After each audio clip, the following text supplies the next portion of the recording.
une question. J'adore la programmation, je programme en Python, mais je suis très nul en maths, je suis en terminale, tu me conseilles quoi pour mon avenir STP?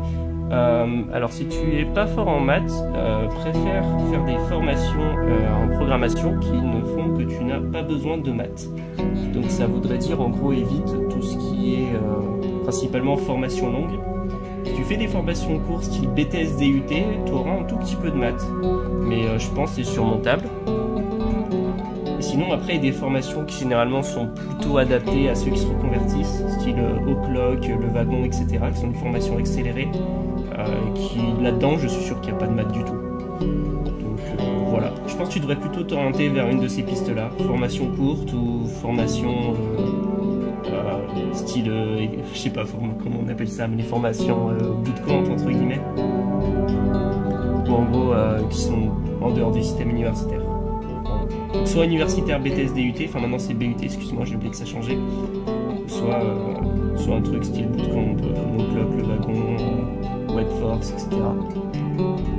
Je pense que c'est le plus simple, si jamais t'es pas bon en maths. Parce qu'après, il n'y a pas besoin d'être bon en maths pour faire du dev. Mais si tu fais une formation longue, il vaut mieux que tu sois bon en maths, sinon tu vas galérer pour avoir des bonnes notes. Donc voilà, plutôt formation courte. Voilà, j'espère que ça a pu t'aider.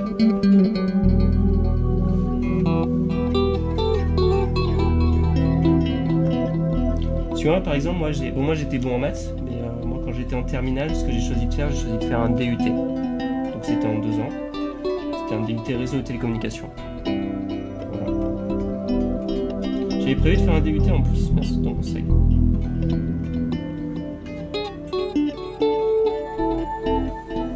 Alors moi ce que je te conseille comme choix de DUT, choisis un DUT où tu fais un peu autre chose que de la programmation en plus de la programmation.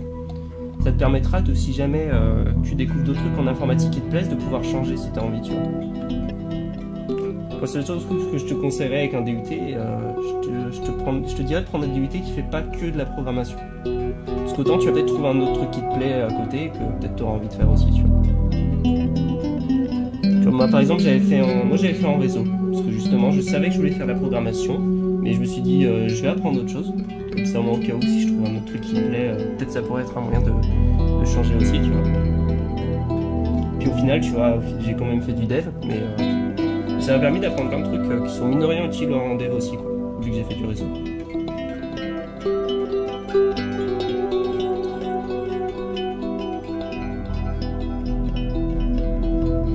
Par exemple, si tu aimes bien tout ce qui est design, etc., il y a un DUT qui s'appelle MMI, qui fait du dev, mais pas que. Ils font un peu de design, ils font plein de choses. Les bases de données, etc., c'est beaucoup demandé. Tu veux dire, est-ce que les recruteurs cherchent des gens qui sont bons en langage de base de données? Alors oui, si tu es développeur back-end, il faut que tu sois très bon en SQL de manière générale. Parce que c'est vrai que NoSQL ça existe aussi, je pense pas que ça soit encore aussi répandu que SQL. Donc si tu veux faire du dev back-end, il faut mieux porter énormément d'attention sur le SQL. C'est relativement important ça quand même, si tu es en back-end. Si tu fais du front, forcément tu n'auras pas besoin de toucher à beaucoup de bases de données, donc c'est pas grave si tu n'es pas bon en bases de données. Si tu veux faire du back, c'est quand même assez important.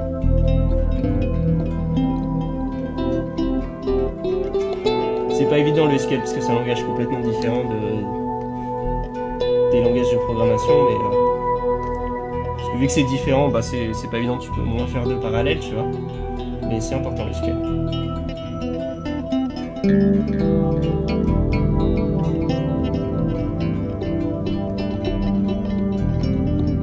Voilà, si tu fais une formation style DUT, etc., je suppose que tu auras des cours de SQL, donc tu devrais t'en sortir, tu vois. Mais voilà, donc juste fais bien gaffe de bien suivre tes cours de SQL quand t'en auras, parce que ça c'est vraiment important.